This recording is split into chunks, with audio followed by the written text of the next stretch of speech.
बेखतर कूद पड़ा आतिश नमरूद में इश्क, बेखतर कूद पड़ा आतिश नमरूद में इश्क, अकल है महवे तमाशा लबे बाम अभी। कल हमने कौम के सामने प्रेस कॉन्फ्रेंस भी की, इंफॉर्मेशन मिनिस्टर साहब भी मौजूद थे और इसमें कोई दो राय नहीं है। जो लॉ मिनिस्टर ने बात की और जो मौलाना पता नहीं लिखते हैं साथ के नहीं, हामिद रजा साहबजादा हामिद रजा साहब, उन्होंने हमारी तर्जमानी की है। मैं उनका भी शुक्रगुजार हूँ और कुछ मुफ्ती साहिबान का भी शुक्रगुजार हूँ जिन्होंने कल की प्रेस कॉन्फ्रेंस के बाद हमारी रहनुमाई फरमाई। हकीकत में वो लुत्फ़े ज़िंदगी पाया नहीं करते जो याद मुस्तफ़ा से दिल को बहलाया नहीं करते। ये तो मुमकिन नहीं है जनाब स्पीकर, जैसे आपने अपने जज्बात का इजहार किया कि नबी पाक सल्लल्लाहु अलैहि वसल्लम की नामूस पर हमारी जाने माल और हमारे बच्चे, जब ये सारे हमारा ईमान का हिस्सा कुर्बान करेंगे तो फिर हमारा ईमान मुकम्मल होता है। इसमें कोई दूसरी राय नहीं। जितने लोग यहां पर बैठे हुए हैं, इवन यहां पर जो हमारे मिनॉरिटी से ताल्लुक रखने वाले लोग हैं, वो भी इस बात का अकीदा रखते हैं।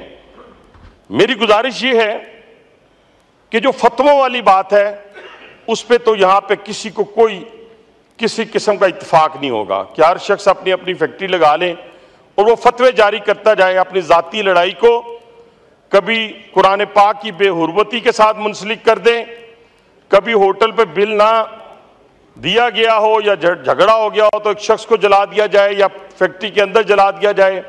ऐसे वाकयात की तो ना इस्लाम इजाज़त देता है, ना हमारा आइन इजाज़त देता है, ना कानून इजाज़त देता है।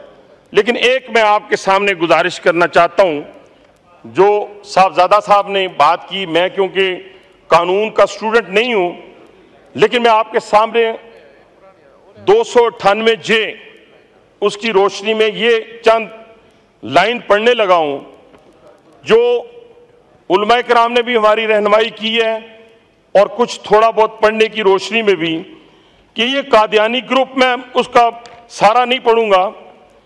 ये जो ग्रुप है ये अपने आप को अहमदी कहलवाएं या किसी और तरीके से अपना नाम रख लें, ये किसी तौर के ऊपर अपने मजहब की तबलीग या तशहीर करे या दूसरों को अपना मजहब कबूल करने की दावत दे या किसी भी तरीके से मुसलमानों के मजहबी एहसासात को मजरूह करे, इसे किसी एक किस्म की सजा दी जा सकती है, वो 3 साल होगी और ये जाहिरन भी नहीं कर सकते जो इसमें लिखा है और ये छुप कर भी नहीं कर सकते। अब हुआ क्या है?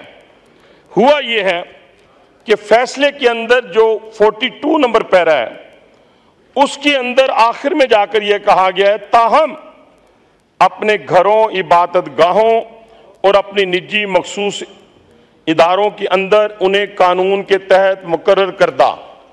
कहाँ पे कानून? कानून तो कहता है कि ना जाहिरन ना छुपे हुए, यानी इसका मतलब यह है कि वो एक अपनी इबादतगाह बनाएं सैटेलाइट टाउन रावलपिंडी के अंदर, उसके अंदर मुसलमानों को बुलाएं और उनको मुर्तद करें। इसका यह मतलब है। इस चीज की कतन इजाजत जनाब स्पीकर नहीं दी जा सकती। और मैं उलमाए कराम की को भी और ख़ास तौर पे मुफ्ती आज़म को भी कि आप पाकिस्तान की तारीख भरी पड़ी है, पार्टीशन से पहले भी और बाद में भी, कि जिन्होंने 77 की मूवमेंट हो या गाजी इल्मुद्दीन शहीद का नाम हो या आमिर शहीद चीमे का नाम हो, ये सारे नौजवान थे, ये अपने नबी की हुर्मत पे कट मरे। लेकिन आप आज हमें होश के नाखून भी लेने हैं, जैसे लॉ मिनिस्टर साहब ने कहा, फौरी तौर के ऊपर कोई काम इससे ज्यादा अजीज नहीं है। पार्लिमानी कमेटी बने और उलमाए कराम को बुलाएं, मुफ्ती आजम को बुलाएं, बाकी तमाम जितने भी हमारे अकायद के लोग हैं सबको फौरी तौर पे हुकूमत पाकिस्तान जिसकी जिम्मेदारी है वो इकट्ठा करे। उसके बाद जिस कंसेंसस पे आप पहुंचे उसके बाद ये हम अपने मुअज़्ज़ज़ जो जज साहिबान हैं उनके सामने लेके जाएं। इसको रिव्यू में लेके जाना है, इसको क्यों कौन सा तरीका इख्तियार करना है, ये लॉ का स्टूडेंट भी जानता है, जज भी जानते हैं, सारे जानते हैं, लेकिन इसको ना अंडर द कारपेट किया जा सकता है जनाब स्पीकर जी, ना ही छोटी मोटी कमेटियों से काम चलेगा। इसका फौरी हल निकालना है ताकि ये इबहम दूर हो सके। इस वक्त लोगों के दिल दुखे हुए हैं। हाँ, मैं फिर बार बार कह रहा हूं, किसी को इजाजत नहीं देनी चाहिए और जो भी फतवे दें उसे कानून जो आपका मौजूद है उसको आईनी हाथों से निपटना चाहिए। बहुत शुक्रिया, बहुत मेहरबानी।